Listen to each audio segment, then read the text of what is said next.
Salam sejahtera. Ini berita terburuk untuk keluarga Muhyiddin. Apabila peguam menyatakan menantu Tan Sri Muhyiddin Yassin boleh didakwa secara in absentia.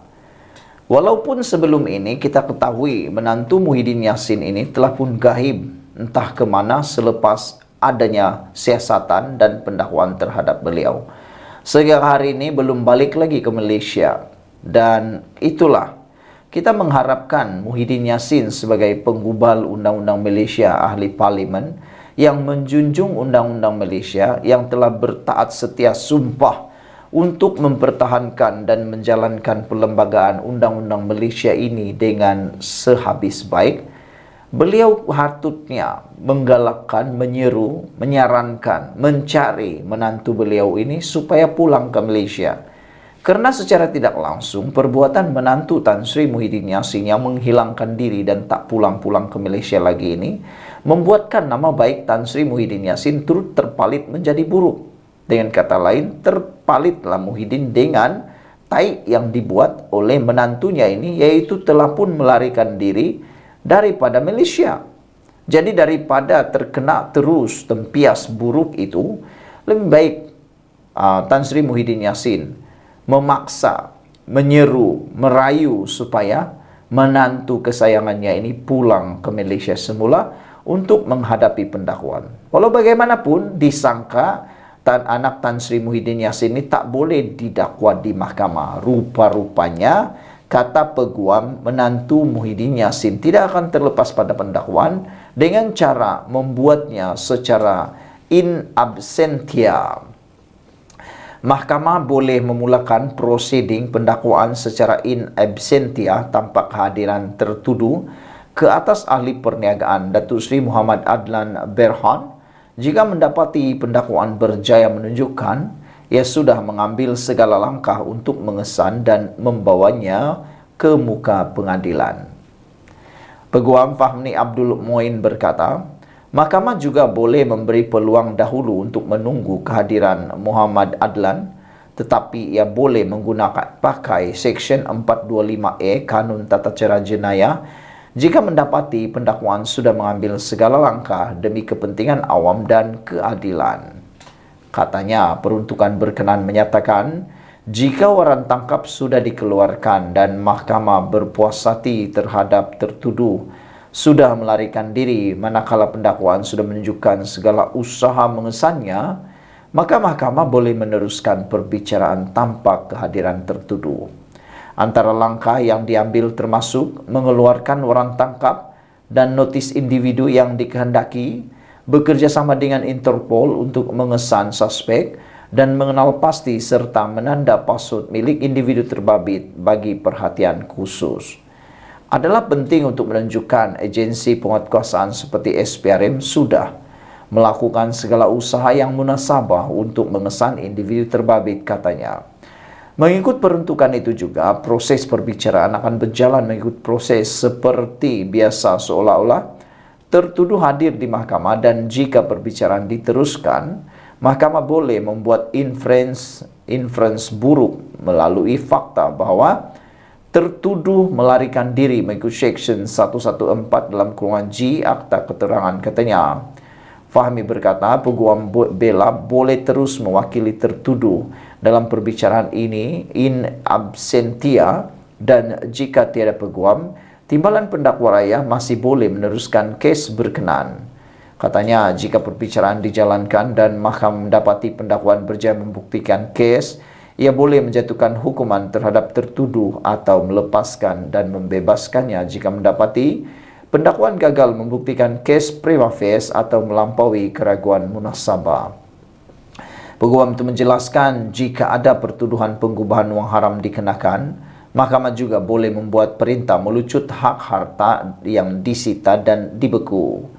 Selain itu, prosedur untuk menjalankan perbicaraan in absentia mengikut peruntukan 425E KAJ yang berkuat kuasa pada tahun 2016 ialah pertuduhan yang dikenakan terhadap tertuduh bukan membuah hukuman mati atau penjara seumur hidup atau penjara sepanjang hayat, katanya.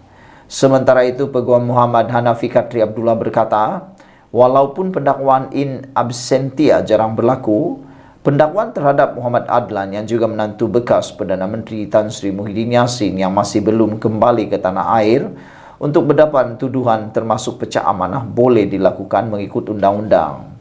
Katanya kebiasaannya pihak berkuasa akan menahan atau menangkap mereka yang mahu dituduh di mahkamah sebelum melalui proses perbicaraan. Sebanyak 99.9% kes pendakwaan dilakukan dengan kehadiran tertuduh. Namun jika persoalan sama ada pertuduhan in absentia pernah dilakukan, jawapannya pernah, katanya. Ditanya contoh pendakwaan yang pernah dijalankan secara in absentia di negara ini, Muhammad Hanif Khatri berkata ia pernah berlaku pada tahun 2018, membabitkan ahli perniagaan dalam buruan Low Tek Cho atau dikenali sebagai Jolo dan bapaknya Tan Sri Leri Low Hok Peng berkaitan kes 1MDB. Sekian dulu untuk kali ini. Jangan lupa tinggalkan komen Anda. Selain daripada itu, SPRM juga telah menyatakan satu keputusan. Kita jumpa lagi. Bye-bye. Salam sejahtera. Terima kasih karena menonton channel Nazilin Unity. Rupa-rupanya ini sebab nilai ringgit merosot, yaitu OPR rendah. OPR rendah adalah penyebab utama nilai ringgit merosot. Tapi bila kerajaan meningkatkan OPR untuk menyelamatkan nilai ringgit Malaysia, ramai juga yang meroyan di luar sana, khususnya penyokong Perikatan Nasional Walaun. Mereka lah yang duluan, mereka yang terdahulu akan menjerit sini sana, marah-marah OPR dinaikkan. Kerana apabila OPR dinaikkan, bayaran hutang Anda di bank, bunganya akan meningkat dan Anda terpaksa membayar bulanan yang lebih tinggi. Jadi itu pun akan ada yang meroyan. Tapi apabila kerajaan tahu ada yang meroyan, maka diselamatkanlah peroyan-peroyan tersebut. Apa yang dibuat oleh kerajaan? Mereka tetapkan OPR untuk menyelamatkan para penghutang-penghutang. Akhirnya apabila kerajaan menetapkan OPR rendah, yang akan terjadi ialah nilai ringgit akan merosot. Jadi ini pula diguna oleh Walaun untuk menyerang Anwar Ibrahim pula, para pembangkang menggunakan isu itu pula. Jadi mana satu yang Anda nak tingkatkan OPR, nilai ringgit merosot, ataupun nak tingkatkan OPR, nilai ringgit mengukuh, ataupun nak kekalkan OPR tapi nilai ringgit merosot. Ramai orang yang memilih OPR yang dibiarkan rendah karena OPR ini melibatkan keseluruhan rakyat Malaysia. Banyak boleh mempengaruhi atau pengaruhnya lebih besar kepada rakyat Malaysia, khususnya para peminjam-peminjam uang di institusi keuangan. Berapa ramai orang yang akan terkesan berbanding dengan nilai ringgit yang merosot. Ini hanya yang terkena adalah sektor besar seperti pelabur besar dan pemain-pemain saham pelaburan. Mereka yang kena. Anda tak kena pun, tapi yang kamu bising itu kenapa? Seperti dalam laporan sebelum ini ada menulis, kita membeli nasi lemak bukan guna duit dolar pun, kata mereka. Dah tahu tuh kenapa nak bising lagi, kata netizen. Dewan Rakyat diberitahu bahwa kadar dasar semalaman OPR yang rendah menjadi sebab utama nilai ringgit terus merosot. Menteri Keuangan kedua, Amir Hamzah Azizan berkata, peningkatan OPR semasa negara masih rendah berbanding negara-negara lain seperti Amerika Syarikat, Thailand, Filipina, Indonesia, Korea Selatan, dan India. Sejak Mac 2022, Bank Pusat Amerika Syarikat telah menaikkan kadar faedah dengan mendadak dan agresif yang mulanya berada dalam julat 0 hingga 0,2%, telah pun dinaikkan sebanyak 525 mata asas kepada julat 5,25 hingga 5,50% dalam tempoh 16 bulan. Pada masa yang sama, kadar dasar utama negara serantau seperti Thailand, Filipina, Indonesia, Korea, dan India turut menyaksikan peningkatan sebanyak 200 ke 450 mata asas. Peningkatan OPR Malaysia pula hanyalah sebanyak 125 mata asas daripada 1,75% ke 3,00% bagi tempoh yang sama. Peningkatan OPR yang lebih rendah berbanding negara-negara lain boleh dikatakan sebab utama nilai ringgit menurun berbanding negara-negara tersebut, katanya. Jauh sekali nilai ringgit OPR, nilai ringgit merosot ini disebabkan oleh Anwar Ibrahim. Itu langsung tak ada kena-mena. Apalagi kalau dikata kerana pembangkang tak diberikan peruntukan. Yang ini lagilah lucu. Apabila ada ahli parlimen kata pelaburan negara merosot kerana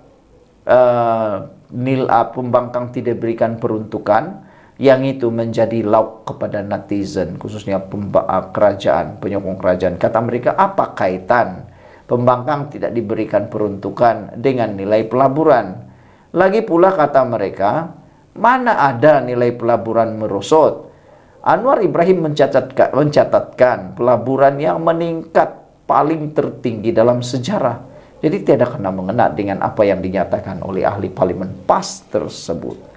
Katanya perbezaan, menurut laporan ini, perbezaan ketara dalam kadar faedah dengan Amerika Syarikat itu, yaitu sebanyak 250 mata ini, misalnya mendorong pelabur asing untuk mengalihkan modal keluar dari pasaran domestik ke pasaran yang memberikan pulangan lebih tinggi.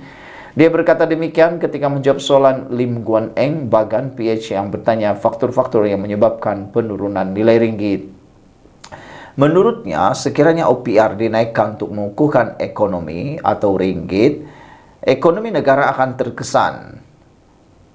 Ekonomi negara akan terkesan serta berbagai pihak terbeban dengan peminjam perlu membayar kadar faedah yang lebih tinggi. Lihat betapa pintarnya Anwar menangani masalah kejatuhan nilai ringgit ini. Anwar Ibrahim memilih rakyat. Dia tak pilih bank. Kalau dia pilih tingkatkan OPR, itu menyelamatkan, itu dapat memberikan kerugian kepada rakyat. Itu memberikan kerugian kepada rakyat kerana terbeban dengan peminjam yang membayar kadar faedah lebih tinggi untuk hutang mereka. Sebagai contoh, jika seorang itu ada pinjaman Rp200.000, ini bermakna kalau kita menaikkan OPR ke 6%, bermakna kenaikan untuk seorang itu akan naik Rp6.000 setahun, menjadi satu beban yang agak besar untuk peminjam, kata beliau. Untuk rekod, kadar faedah OPR ditentukan oleh Jawatan Kuasa Dasar Monetari MPC Bank Negara Malaysia BNM bagi mencapai mandat domestik, yaitu kestabilan harga dan pertumbuhan yang mampan, dan bukannya untuk sebarang matlamat mengubah keadaan kadar pertukaran ringgit. Pada mesyuarat terakhir November tahun lalu, Jawatan Kuasa MPC mengekalkan OPR pada 3.0%. Ini merupakan mesyuarat ketiga berturut-turut yang mana MPC telah memilih untuk mengekalkan kadar itu. Bank Negara Malaysia menjelaskan pada tahap OPR semasa, pendirian dasar monetari kekal menyokong ekonomi serta konsisten dengan penilaian semasa mengenai inflasi dan prospek pertumbuhan. Selain itu, Amir berkata pengukuhan dalam dolar Amerika Syarikat dan ketidaktentuan pertumbuhan ekonomi China juga antara faktor mempengaruhi kejatuhan nilai ringgit. Katanya faktor ini turut memberi kesan kepada mata wang serantau lain. Sejak 28 Februari 2024, nilai ringgit telah menyusut negatif 3.5% berbanding dolar Amerika Syarikat sejajar dengan mata wang serantau seperti yen Jepun, Baht Thailand, won Korea, katanya. Katanya, walau apapun kerajaan tetap memandang serius akan prestasi nilai ringgit dan komited mempertahankan serta mengkukuh kedudukan wang negara ini. Langkah-langkah oleh Bank Negara Malaysia termasuklah memastikan pasaran pertukaran asing di dalam negara atau negeri kekal teratur seperti mengekalkan kestabilan kewangan dan monetari. Bank negara juga akan terus memantau pasaran keuangan dan mengambil langkah perlu termasuk campur tangan dalam pasaran pertukaran asing untuk membendung pergerakan mata wang yang berlebihan. Selain itu, Bank Negara Malaysia turut memantau pertukaran hasil ekspor kepada ringgit oleh syarikat pengekspor selain meneruskan usaha menggalakkan penggunaan wang tempatan untuk penyelesaian ekspor bagi mengurangkan kebergantungan terhadap pergerakan dolar Amerika Syarikat. Tampaknya kerajaan juga yakin ringgit akan menunjukkan prestasi yang lebih baik pada tahun ini. Saudara-saudara sekalian, itulah dia penerangan yang amat panjang lebar dan berguna untuk kita semua. Sekian dulu Malaysia kita punya, kita jaga sama-sama cintai Malaysiaku. Bye-bye.